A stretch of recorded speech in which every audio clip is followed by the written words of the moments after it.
आदरणीय आरती दीदी जी,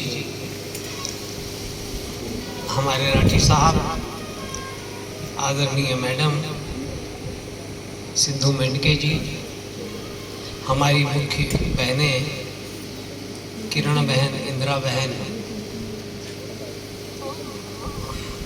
ममता बहन और पुष्पा बहन, साथ ही साथ दूसरी बार मधुबन से हमारे बीच पधारी हुई हंसा बहन जी, उनको तो हम कभी भूल नहीं सकते। क्यों कि हमारी हंसा बहन जी ने पिछली बार दादी जानकी को सिर्फ 5 घंटे के अंदर इतने कार्यक्रमों में घुमाया है कि ब्राह्मणी क्या होती है ये हमने पहली बार कई दादियों के साथ हम लोग रहे, दादियों का स्वागत किया, दादियों के साथ घूमे।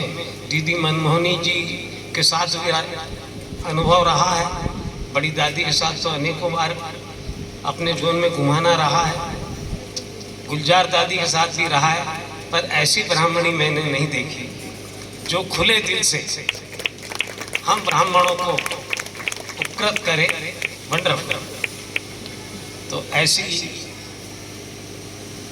दीदियाँ, दादियाँ और हमारी बहनें हमारे बीच हैं, बहुत ही मधुर संगीत देने वाली, जिनको फेसबुक और यूट्यूब पर आप अक्सर सुनते हैं, जो मेरे पड़ोस में हैं। आजकल मेरा भी पाला जो है वो फिजियोथेरेपिस्ट से पढ़ रहा है। आप डॉक्टर हैं, फिजियोथेरेपिस्ट हैं, और मैं भी आजकल रोज़ वहीं जा रहा हूँ, तो इसलिए उनके महत्व को समझता हूँ। और उसके बाद भी बाबा के इतने मधुर और संगीत गीत बना करके आप हम लोगों को उपकृत करती हैं, इन सब का बहुत बहुत धन्यवाद। और साथ ही साथ आप सब तो हैं ही साथी मेरे, जैसे बाबा की दीदियों की, दादियों की हम भुजाएं हैं, ऐसे आप सब भी इस नए जो भवन बनने जा रहे हैं एक के बाद एक, क्योंकि आदरणीय जयंती दीदी जी को ध्यान रहे कि जो 5 मंजिला एक भवन बना है, इसके पास में एक 5 मंजिला भवन और बनने जा रहा है।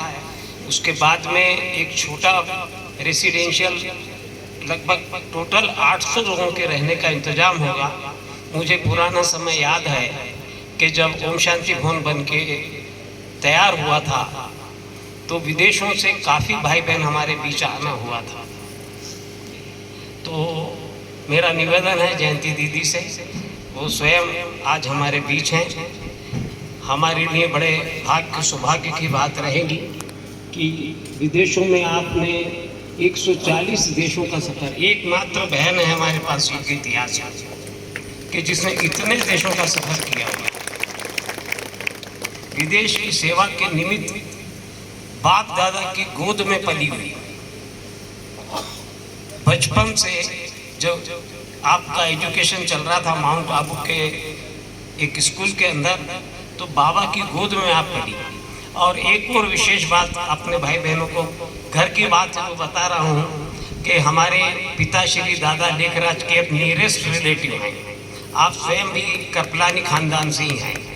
तो ऐसी दीदी आज हमारे बीच है। तीसरी बार आपका इंदौर आना है। 2 बार पहले भी मैं बहुत छोटा था भले उस वक्त, पर आपको के दर्शन हुए थे, आपको सुनने और समझने का मौका मिला था। और आज वापस दीदी हमारे बीच पहुंची हैं, तो ये धन्य हो गई भूमि, ये धरती, कि आज आपके आते ही ऐसा लगने लगा है कि बना ही पड़ा है।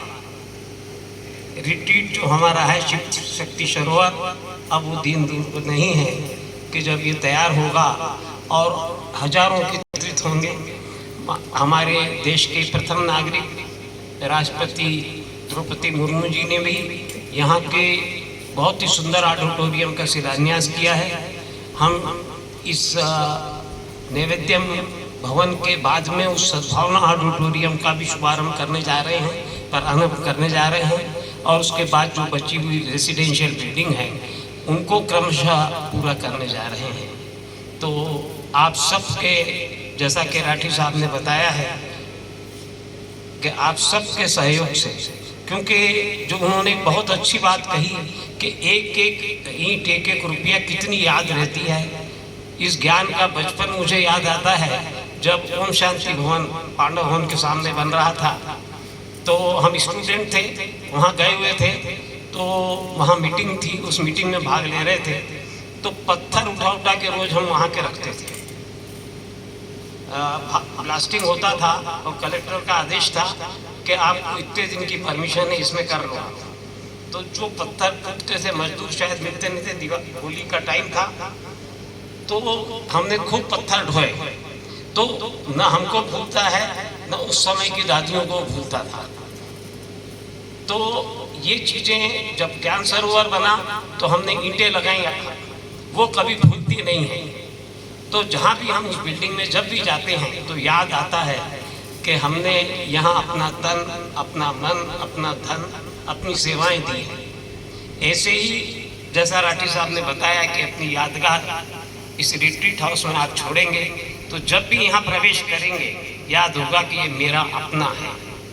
तो उस यादगार को अपने में बनाए रखने के लिए हम सब बाबा के बच्चे आज दृढ़ प्रतिज्ञा करेंगे कि तन मन धन से हम इस बाबा के कार्य को अतिशीघ्र पूरा करेंगे। ओम शांति।